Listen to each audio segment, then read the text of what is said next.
So, we've seen the uptake of automation continue to grow in recent years.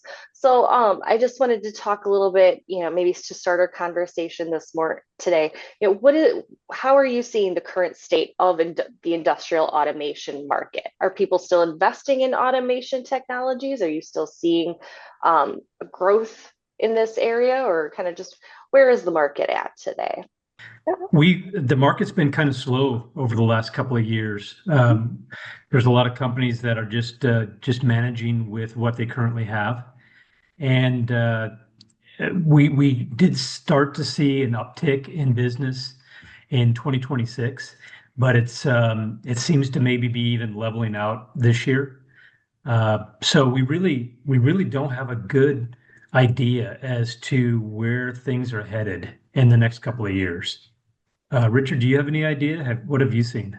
Yeah, I think from my side, Bill, we've seen, a lot of the geopolitical tension that's been out in the market that's really caused the hesitation, with a lot of projects that, there's funding that was set aside for, but it's not being released, heading that direction. There's a lot of excitement as to where it's going. Some industries we're seeing, at least on the linear side of the business, more investment than others. But as Bill alluded to, there's this hesitation or kind of a pause as some of the exciting things that we hope will keep going in 2026.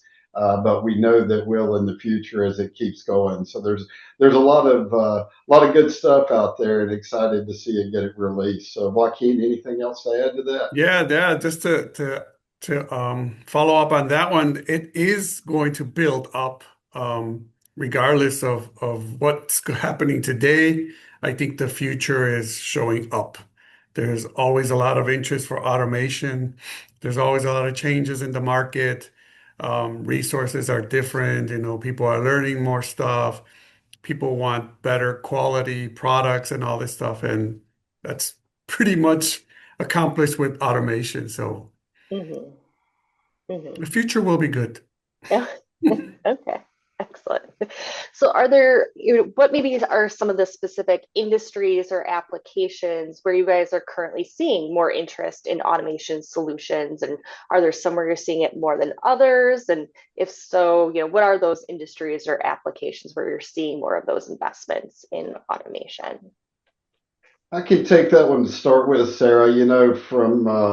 From the linear technology perspective, we're seeing a large uptick in semiconductor. I mean, it's primarily driven by AI, all the buzz that's been out there, the talk. We're actually now seeing it as Okay. that industry, I'll say, behaves a little bit differently than a lot of the others, but is a lot of times a leading indicator for the other markets as they tick up. Another industry we've seen an uptick in is aerospace, where some of it's defense related spending that's going on, and then other just in general in the aerospace industry where we're seeing applications pop up, interest that's been some good steady growth up front.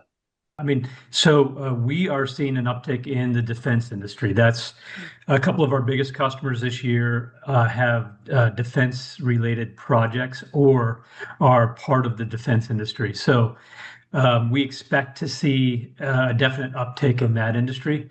And automotive has always been good. There's some trepidation in the direction that where things are going, whether things are going to be full EV or hybrid EV, or where things are headed, but there's still growth there. There's still opportunity.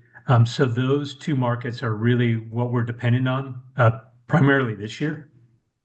Yeah, and of course, automation always has a lot of, automotive, I mean, has a lot of automation in it. Mm, That's always, and they just keep on yeah. adding and adding and adding and having less people in the building. Um, Warehouse and logistics is growing a lot. We all know that these three companies ship a lot of stuff to our houses.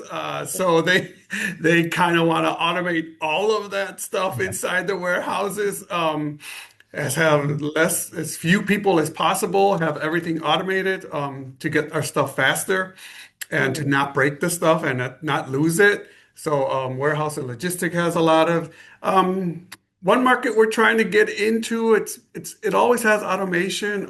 It's the CEA, controlled environment agriculture, where Okay. they grow all this lettuce and all this stuff in the buildings. That has a lot of automation because you need to, water the plants, make sure that they have, the correct vitamins, pesticides, whatever. A lot of Mhm. AI is implemented into that, a lot of sensors. So that's kind of growing, our population's not getting any smaller, so that's growing a lot. So those are two good examples, three, four good examples that we Mhm. said. Mhm. Yeah. What are maybe some of the challenges that you guys see that still exist when either working with specifically with the customer or just developing automation solutions or even related to the uptake of automation itself? And how do you maybe see those challenges being overcome?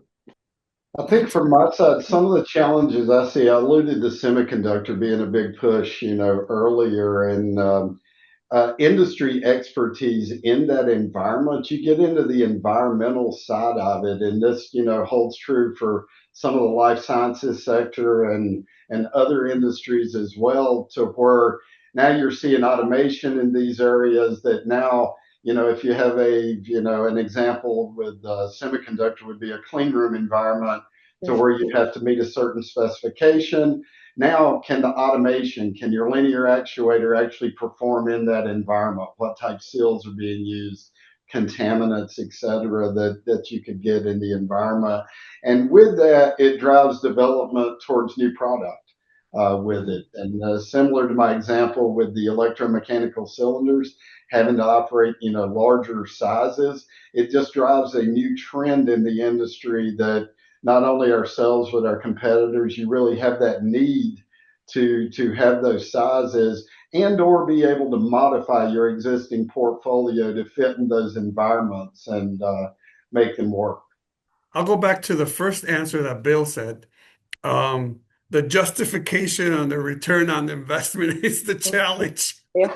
The money is like, is it coming? Are we going to spend it? Are we not going to spend it? I think that's like the number one challenge. I truly believe that at the end of the day, when you add automation, you will get your return on investment. I Mhm. think the question is, how long?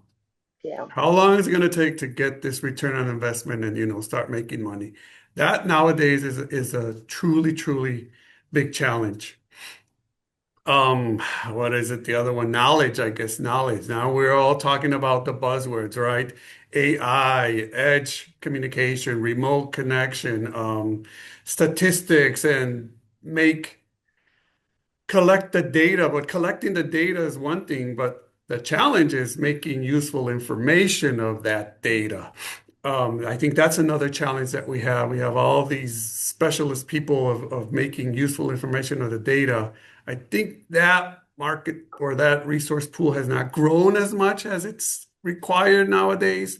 But we're collecting the data as we speak. Everything's being collected, but let's make useful information out of that data. I think that's the challenge Mhm. right now also. Yeah. Yeah. Yeah, and I'll agree. So cost and lead time are our biggest challenges when we're approaching a new automation opportunity. Many times the lead time requests or requirements are completely unrealistic. Um, Customers want to get their lines up and running as soon as possible, so in fact they can start making that money back, right? And so that is one of the largest challenges. Um, Having inventory to put together the systems that these customers are requesting, and then the supply chain. Just having the supply chain work properly during that process. So that's the biggest thing. But many times, believe it or not, if you can supply an acceptable lead time, the cost is less of an issue. So Mhm. that's what we're seeing. So lead time is really probably the top, where cost is second.